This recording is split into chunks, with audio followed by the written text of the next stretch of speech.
What is going on, everyone? Welcome back to part 2 of the worst cities in America. In case you missed the first one, I'll recap. In the last year or so, I have compiled a list of viewer comments where they say their hometown or some other town is worse than the cities that I had on whatever list. I also get those when I talk about nice places. But we started making a list around January of last year when people would say that a place sucked. And, we do our research, find out what it was all about. These aren't major cities like Detroit, Oakland, or Los Angeles. We all know about those. They've been done to death. These are cities that most of us have never heard of. Now, before some local from one of these towns does it, stop typing. I said most of us have never heard of your town. You and all your friends have because you live there. Okay, moving on. These lists, for the most part, are places you probably don't want to buy a home. If a real estate agent tells you it's a great place to raise a family and to live, and then suggests buying a metal security door and an alarm system, maybe you should do some other research. And that's what these videos are for. So that being said, it's on to the second video in the series,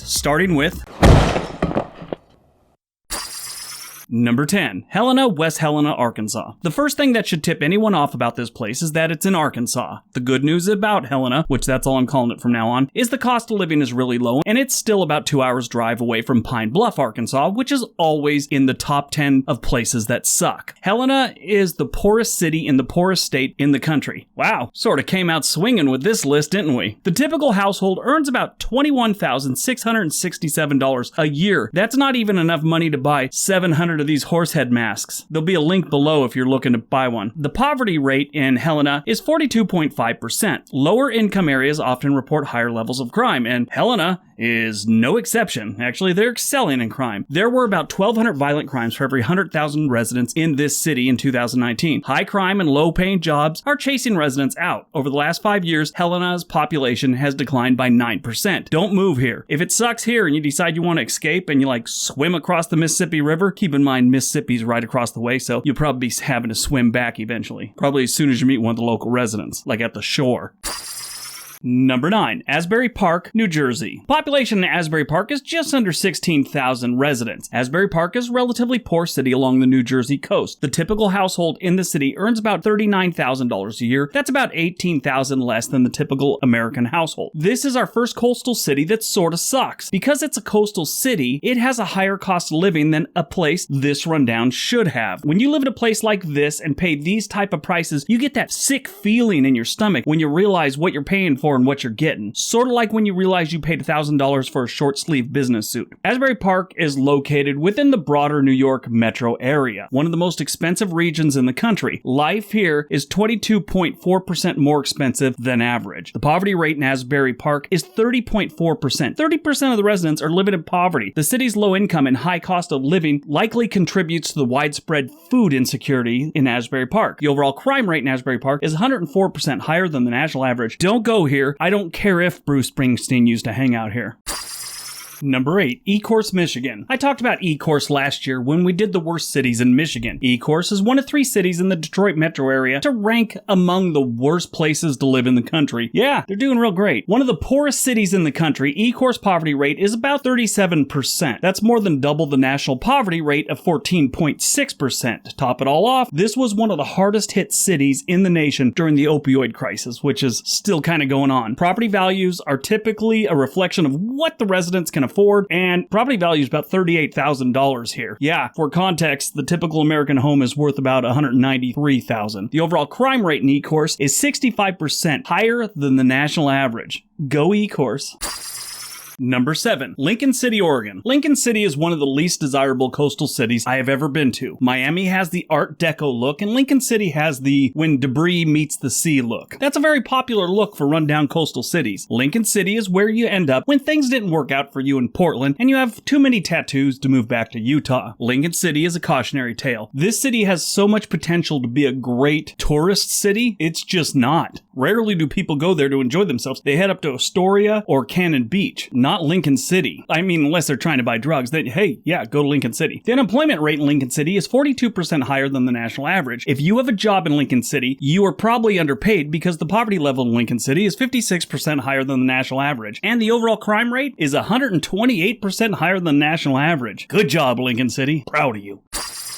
Number 6. Poughkeepsie, New York. The city of Poughkeepsie has been around since the late 1600s and was spared any battle during the American Revolution. It eventually became the second capital of New York State. And during the 19th century, the shipping from several industries and some breweries made up a good portion of the local economy for this city on the Hudson River. Those were the glory days. These days, the unemployment rate in Poughkeepsie is about 98% higher than the national average, and the poverty level is about 50% higher than the national average. Combine those two together and you get a pretty scary crime rate. Poughkeepsie is only safer than 13% of the cities in the United States. That means there's only places like Detroit and stuff ahead of it. That's pretty scary. In Poughkeepsie, you have a 1 in 44 chance of becoming a victim of a crime every single year. Now, they do have some nice looking areas. This is an old, beautiful town. It's just, had a bad turn in the last couple decades. They still have beautiful architecture, beautiful buildings here. Just some of the neighborhoods are pretty run down. Stay out of here. If you're talking to a real estate agent, the land isn't even that cheap for what you're getting. 10, 15, I don't know. Years ago, when it was still a really nice place, it was probably worth living there. Great place to bring up a family. These days, not so much. Don't own a mortgage in Poughkeepsie.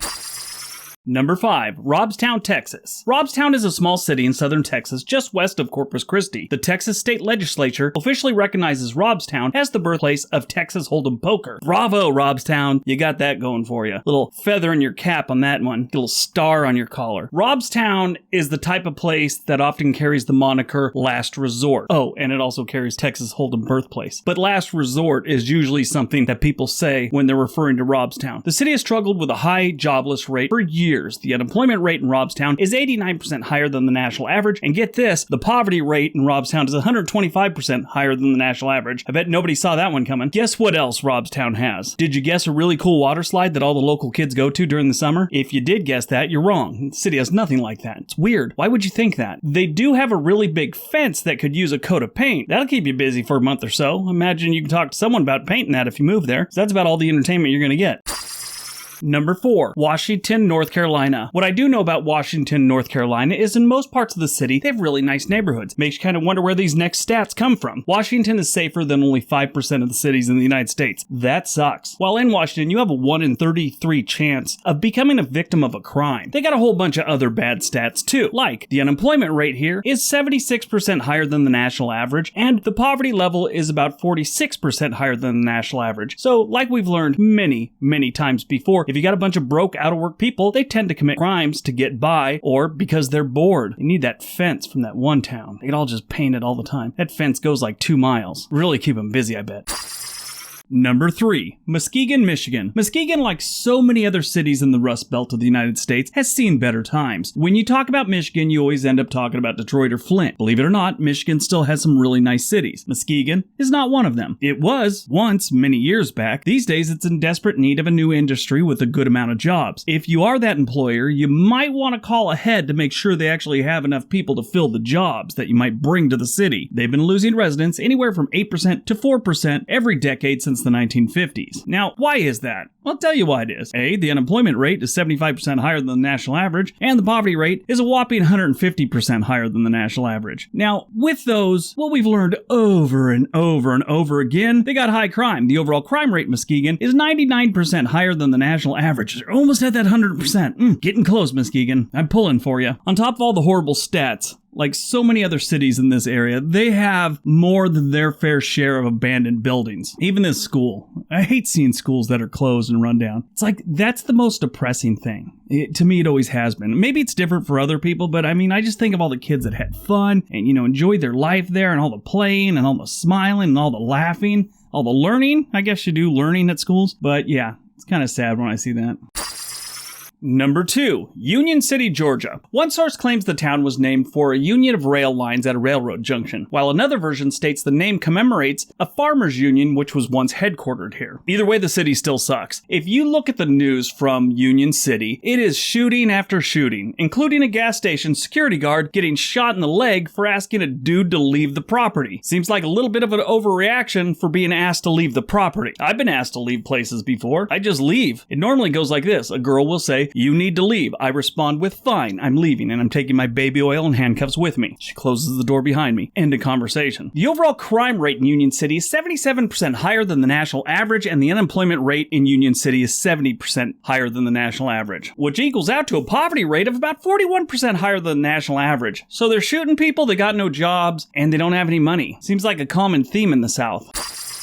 And number 1, Ruidoso Downs, New Mexico. Ruidoso Downs is a city in New Mexico located within the Lincoln National Forest. The population was 1,800 in 2000, and they gained almost 1,000 people by 2010. Originally, it was incorporated as a village and became a city in May of 2002. Known locally as the Downs, Ruidoso Downs is a suburb adjacent to Ruidoso. This is the type of place you live if you've ever thought to yourself, "I want to live in the mountains, in the middle of nowhere, but I don't want to miss out on the excitement of a ghetto and a horse track." It's unfortunate this place has such a high crime rate and poverty rate at that. It is a beautiful area with a tremendous amount of history. Now, when I say a beautiful area, the town itself isn't that beautiful, but when it's in the mountains, it's nice. It's a nice place. The overall crime rate in Ruidoso Downs is 133% higher than the national average. Got a racetrack. I wonder how much of that is jockey on jockey crime. Anyway, the poverty level in Ruidoso is 113% higher than the national average. Like I said, it has the potential to be a really nice place. It's just not. It's too bad.